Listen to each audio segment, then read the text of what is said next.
Welcome to the Bodybuilding Banter podcast, your number one source of all things bodybuilding. Be sure to like and subscribe to stay up to date on future episodes. Now, here's your host, Leroy Rollins.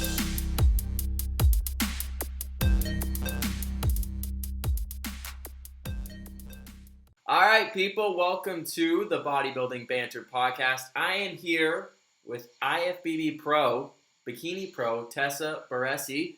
How you doing? I'm great. How are you? I'm good. You surviving the quarantine all right? I'm trying to, yes. Lots of snacks. I think that's the answer that everybody says is just, I'm trying. Yeah, I'm trying. I'm trying not to come out of this as like a complete circle, but, you know, whatever happens, happens. So what's your situation right now? Like, are you, like, with training? Do you have a decent setup at home, or are you just kind of stranded? I have my collection of bands, and I have like 3 sets of dumbbells. So I have 12s, 15s, and 30s, and then I actually ordered a barbell off of Amazon before they all got sold out. Yeah. So I would say I'm doing pretty okay, but I feel like at this point it's just the motivation to do it because it's really not the same. Yeah, I think like even just, you know, the whole getting your pre-workout together, driving to the gym, putting some music on, it just gets you in the zone. And now it's just like I walk into a room in my house and expect to get fired up. It's not the same at all. I know. I like put my shoes on. People are like, why do you work out with your shoes on at home? I'm like, because it's just different. Like I need my shoes. Yeah, or like people, like I've seen people work out in their pajamas and stuff, and I'm like, no, that's not, it's not what I'm going for. Yeah, no, it has to feel somewhat legitimate. Yeah. So you do what you gotta do. Yeah, especially like, you know, when you're trying to take it very seriously, there's little things you're trying to at least make it the best out of it, right? Yeah. Okay, so let's go back. The first show. When was it? Where was it? And how'd it go? Like my first show ever. Yeah. Okay, so that was, I think it was 2016. Okay. It was either 2016 or 2017, and it was the Popeyes Fall Classic, and I competed in figure, actually. So I was a figure girl. Yeah, and I placed second. What made you decide figure at that time?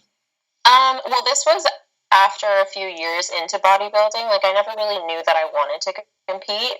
All I knew was I just loved training, and I loved being the most jacked girl in the gym, especially at, like, age 16, because everybody's like, what is this person? So then I just fell in love with it, and then someone was like, you should do a show. So then I found a coach, dieted down, and then that was my very first show. Right on. Yeah. So where did that love of training come from? Were you into sports? Did you grow up around it? Like, where did it all start? So I danced competitively for 13 years. So I think that's where I got like a lot of the stage love. Yep. And I did track and field. Like I was always into stuff like that.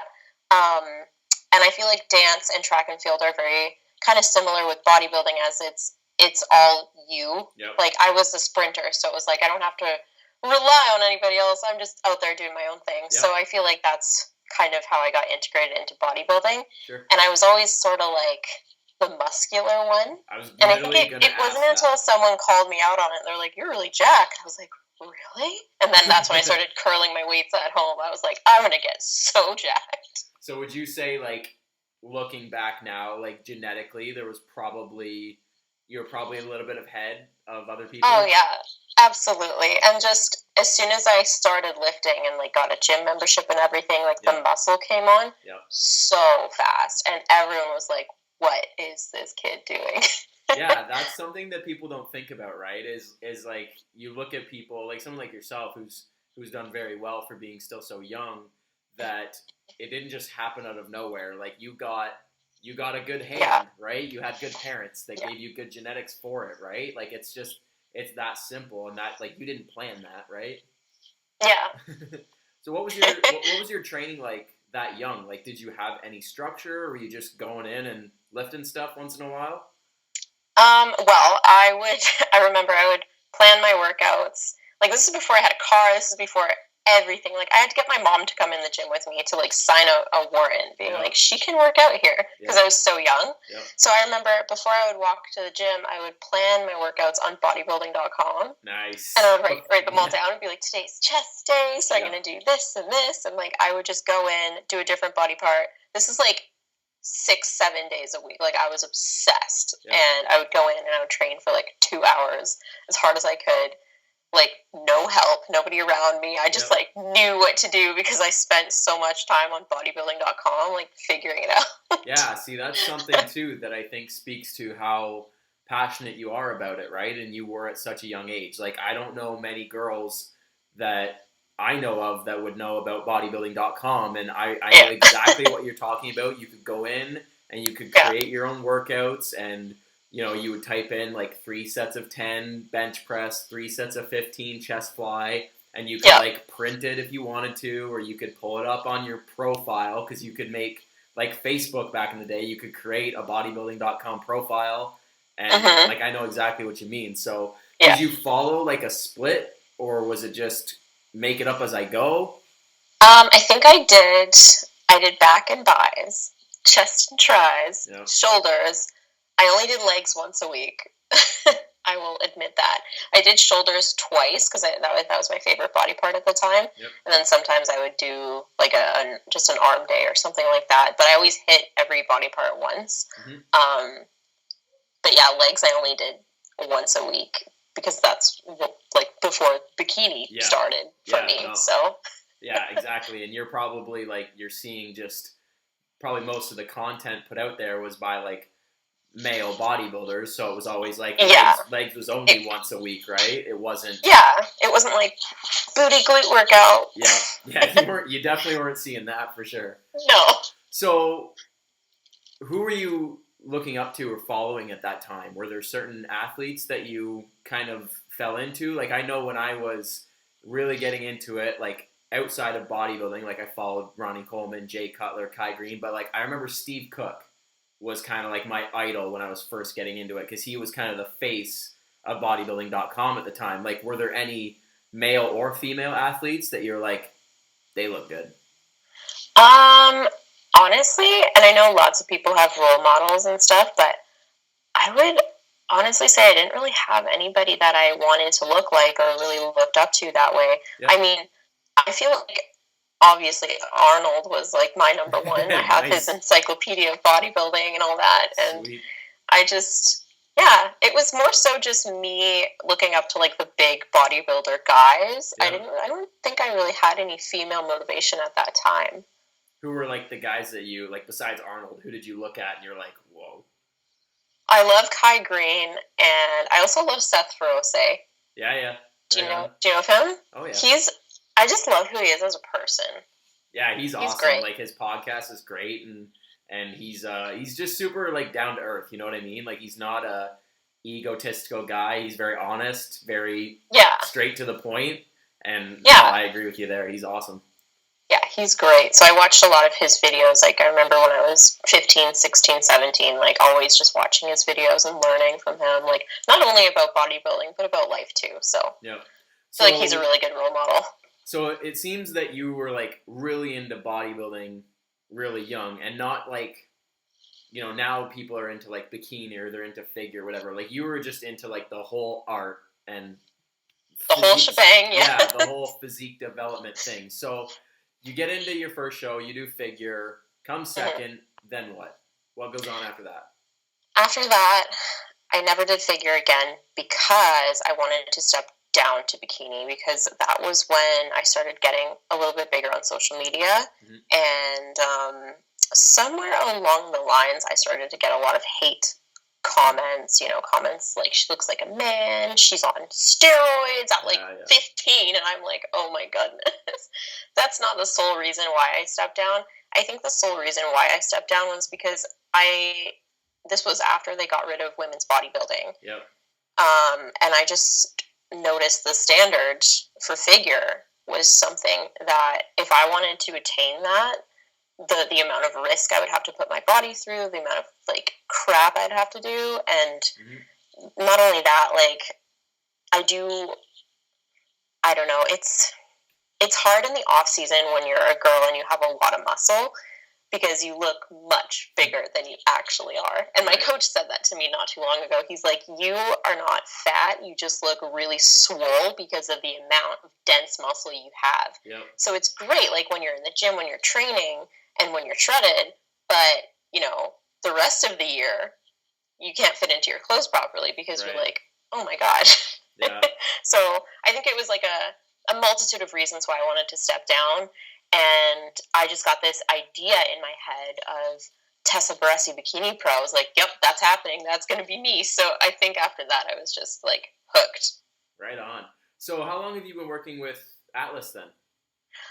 So I did 3 shows with my first coach. Yep. And then after that, I was prepping with my old coach for my first show of last season, because I did 6 shows back to back last season, and I was still with my old coach for the first show. Yep. But then 8 weeks out from that show, I just had this like switch, and I was like, bye, and then I went with Atlas. Wow. I think because I wasn't seeing any progress, I was just so, like, my coach was being very gentle with me. And she was like, I want to ease you into the show. And I was like, no, like, I want to die for this show. I want to win. Yeah. And I knew that James would give me that, and he would be very hard on me. And like, I saw all of his athletes and how amazing they all looked. And I was friends with one of them. So then I kind of just messaged him. I was like, what do you think? And then, you know, from there, it was like such a immediate switch. Right. And before I knew it, like, I was dieting harder than I ever dieted. I was doing cardio. It was crazy, but it was exactly what I wanted. Yeah. Because, like, I had always seen, you know, Olympians and all those guys talk about, like, how much you have to really suffer to win. And I was finally getting that, and I was like, yes, this is what I want. So yeah, that's kind of weird when I say it like that. Yeah, like when you're ready to, you know, embrace the suck, as people like to say. And it's true, no matter what class it is, whether it's bikini, figure, bodybuilding, classic physique, to get in shape and good shape, like you gotta kind of sacrifice. Die for it. You gotta sacrifice your soul a little bit. Like I remember last season, like I was like 45 minutes every morning, followed by another like 45 minutes in the afternoon. I was eating like one meal with carbs post workout, and it was like half a cup of rice, but like you do what you gotta. Oh my God, I think you suffered more than I did. Gotta get those glutes in, man. Gotta get those glutes in. It's always the glutes that come in last. 100%. So was that kind of the biggest switch you found, was just like the level of intensity with him? Yeah, absolutely. I mean, my previous coach, I just feel like she was trying to maybe protect me a little bit from how, you know, extreme the dieting can be, and you know, obviously the the things that happen post show when you diet like that, and then you start, you know, reversing and all that. It's like I'm still dealing with some of the effects from having dieted so hard and for so long, but at the same time, I'm also like, well, I have my pro card, so. And that's just it, right? Like with everything, there's a risk to reward, right? Exactly. And for you trying to attain a pro card, I mean, you got to do what you got to do. Bikini pro card, like, do you know how many bikini girls there are trying to get that? 100%, right? And it's who's gonna put in that effort, right? Like at that level, genetics, all of you are gonna probably be very good genetically. So it comes down to who's gonna put in that extra little bit, right? Who's gonna do that little bit harder cardio, who's willing to diet that little bit harder, and that's what makes a difference. Yeah. For sure. And I think too now people are trying to, and I see it a lot with bikini, because like the nature of you guys just being smaller in stature, like you don't get to eat as much as, you know, a 200-pound bodybuilder, right? So, but I think people are trying to protect you guys in a sense and say like, oh, it's, you shouldn't be eating that little, or you shouldn't be doing like 2 hours of cardio a day. But I mean, you could probably testify that you got to get a little bit crazy with that stuff, right? Yeah, no, absolutely. Yeah, I mean, like I said, whether it's a bikini girl or a figure girl or bodybuilder, like the amount of suffering is going to vary, but I don't think anybody gets into it without suffering in some sense, right? Yeah, exactly. And I mean, at that point, like, if you're really gonna, well, if you do what I did and did 6 shows back to back, you're really gonna suffer. But at that point, I think you kind of just, you remove yourself from your physical being and you're like, I'm okay. I can do this. Yeah, I am a robot, but I'm okay. Yeah, like, I remember, honestly, going on the treadmill, because we ended up buying a treadmill, because I got to the point where I was so tired, I couldn't even drive to the gym. Wow. Like, I felt so, like, 0 carb, no, I'm not getting in a vehicle. Yeah. So we bought a treadmill, and I just remember going on the treadmill, and I had to do, like, 2 hours of cardio. I was barely eating anything, and I was just walking on that treadmill, tears rolling down. My mom's like, are you okay? I'm like, I've never been better in my life. Hey, just quickly, so when you're on that treadmill, what are you watching or what are you listening to? Like, is it Machiavelli motivation or what? Honestly, at that point, I'm just listening to music. But it's funny because usually I'm very picky with what I listen to for cardio. But at that point, you could put on like country music, and I'd be like, "This is fine." You just don't care at any point at that.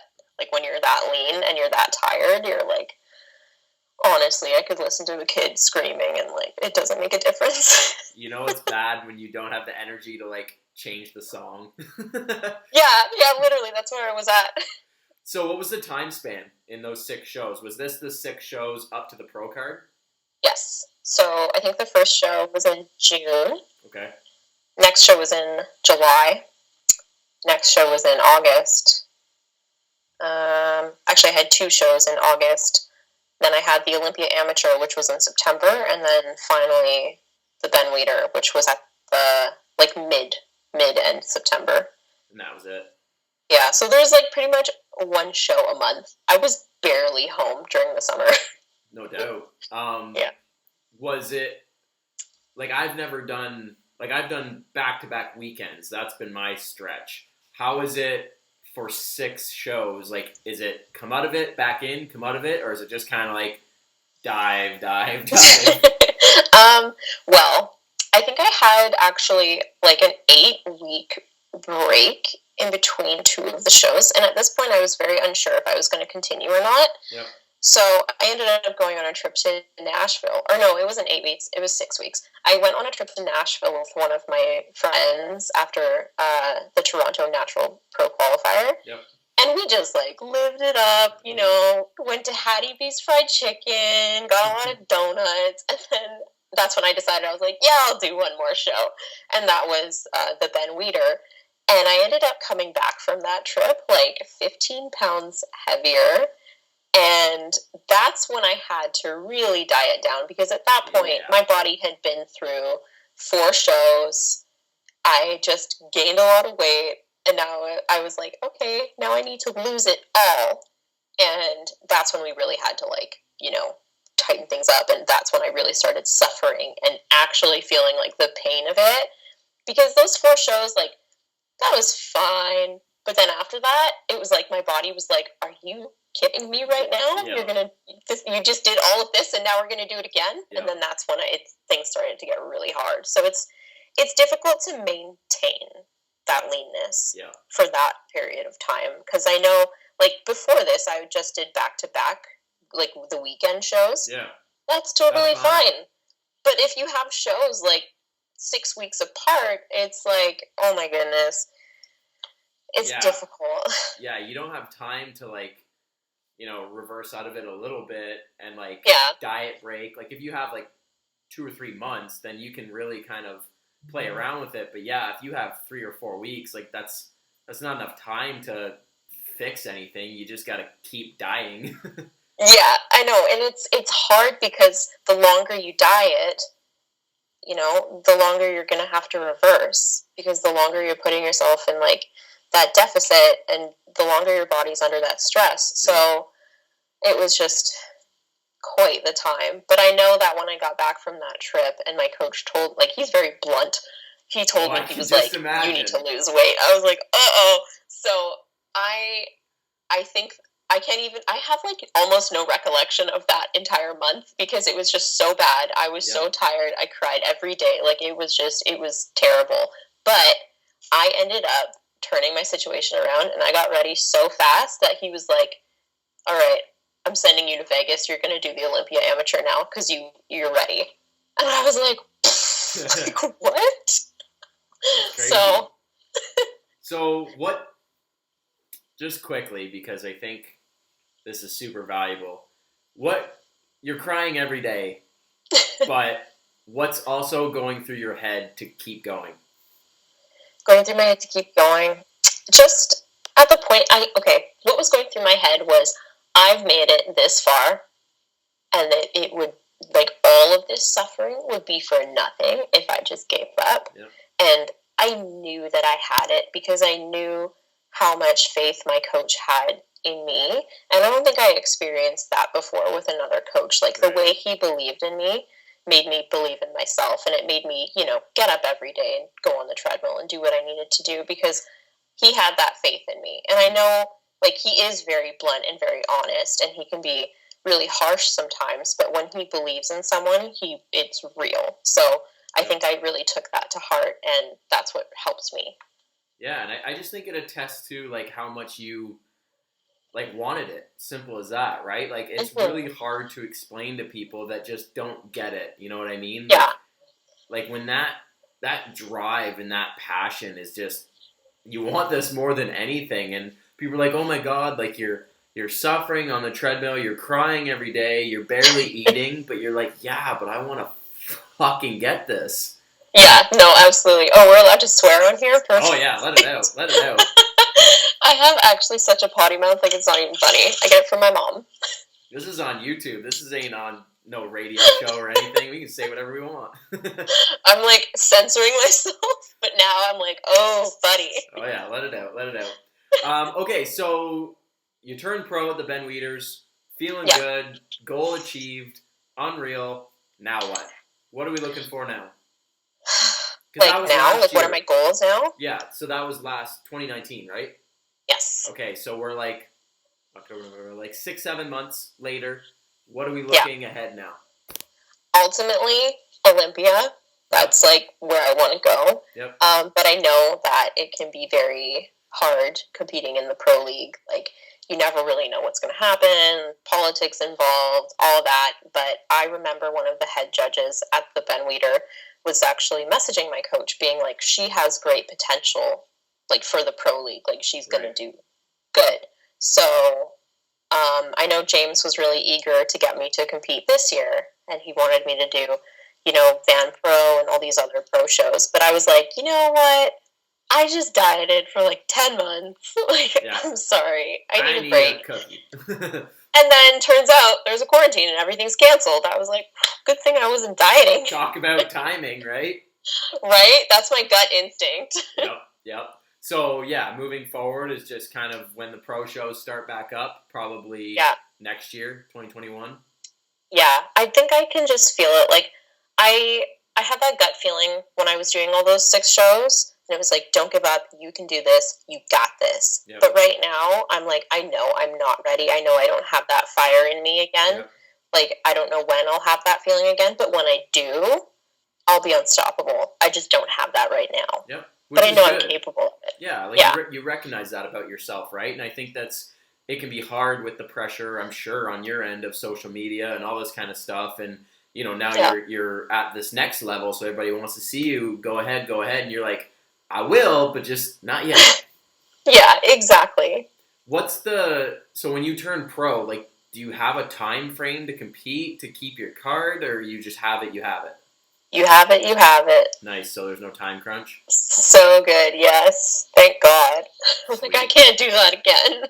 Awesome. Do you have your check size pro card, like, laminated somewhere? It's actually, I keep it in my room. It's, I have this big mirror in my room, and I keep it up against the mirror so that, like, when I wake up and I see myself in the mirror, I'm like, oh, yeah, I'm an IFBB pro. That's sweet. Good for you. Because sometimes I forget. That's awesome. Okay, let's get into a little Q&A. We got some questions to dive into. What do I got written down over here? You currently following a meal plan or anything? Any macros, or is it more intuitive? I am doing macros right now. I'm actually trying a new method of dieting. It's not keto, but it is very high fat and very high protein. Just because I did my reverse pretty much perfectly, but then come January, February, I just got I think it's like seasonal depression or something. Something happened. Yeah. And I started using food as an outlet, which is very, very old behavior that I struggled with like a few years back.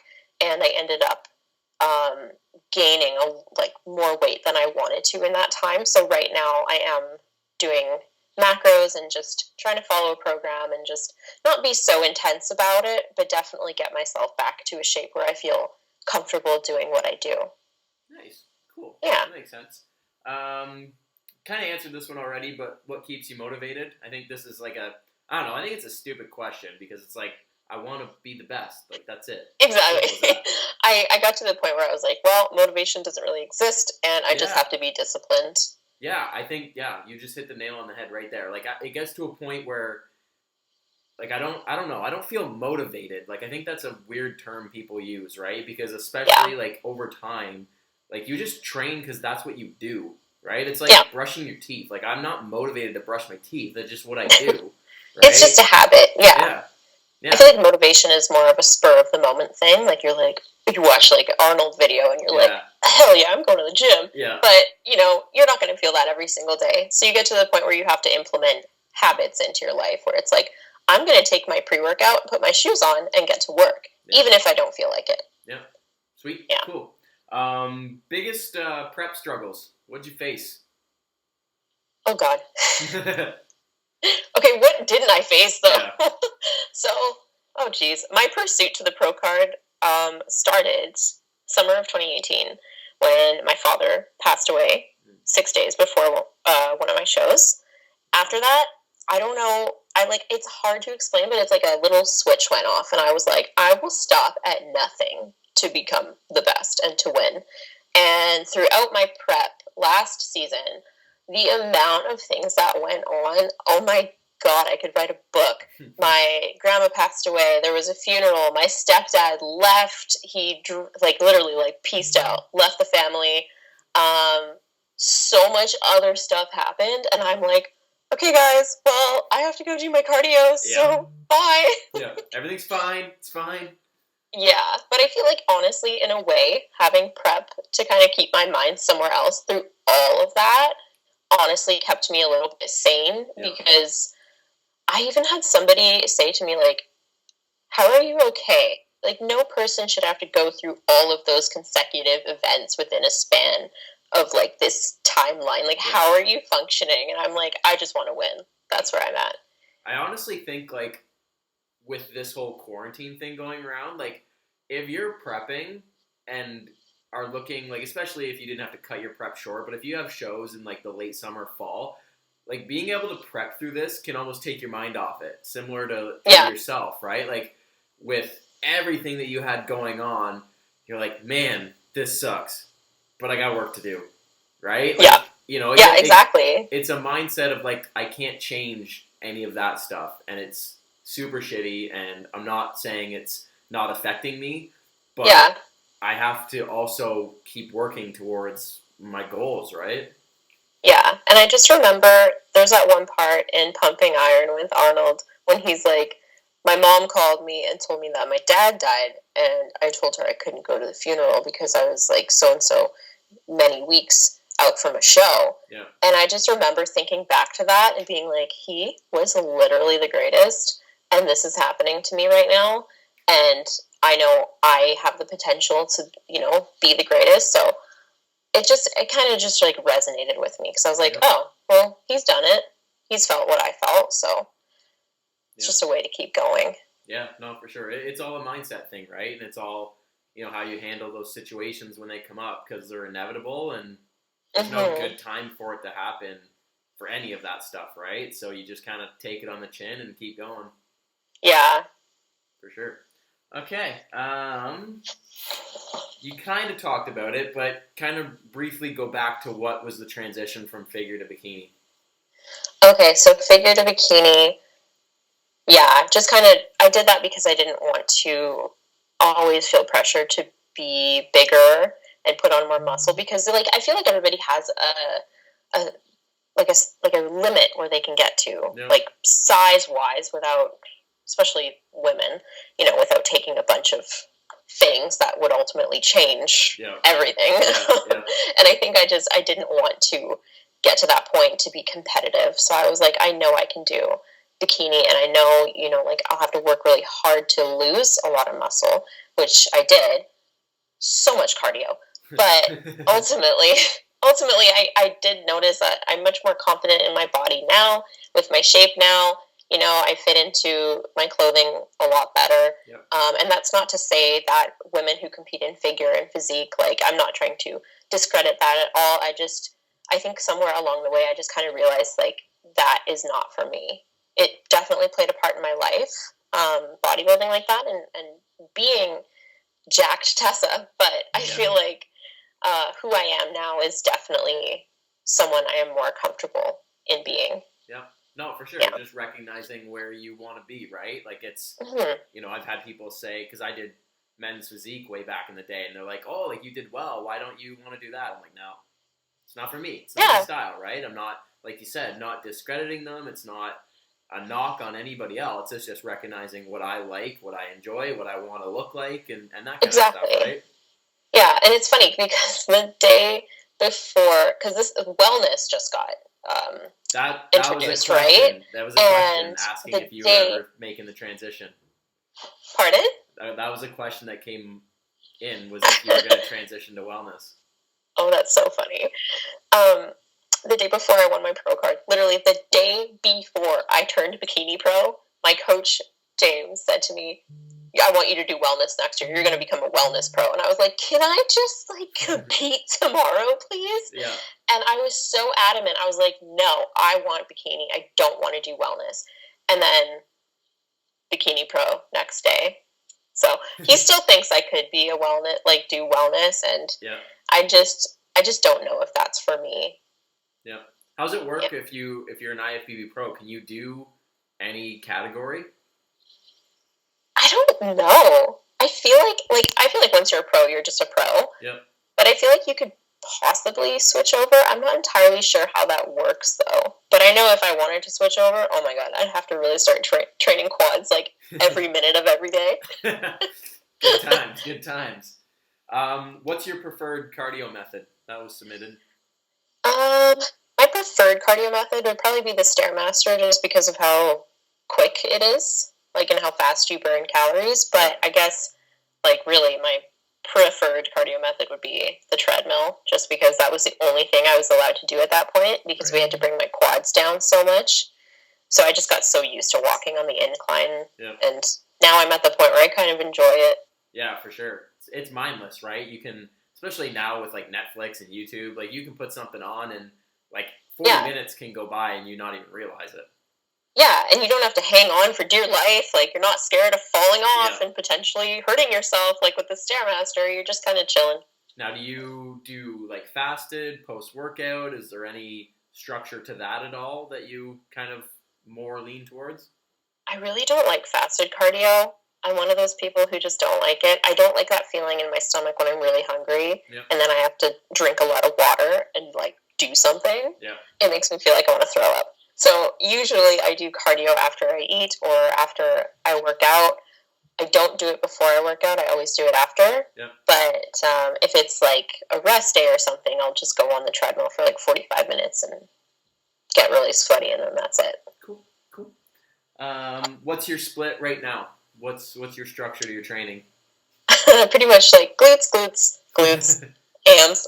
Yeah, fair enough. Because technically, my coach doesn't want me training upper body, just because with my genetics, my upper body just loves to grow. So we had to pretty much cut all upper body training. Now, this is kind of contradicting to my Instagram, because I post workouts, right? I post upper body workouts. I post all workouts. Yeah.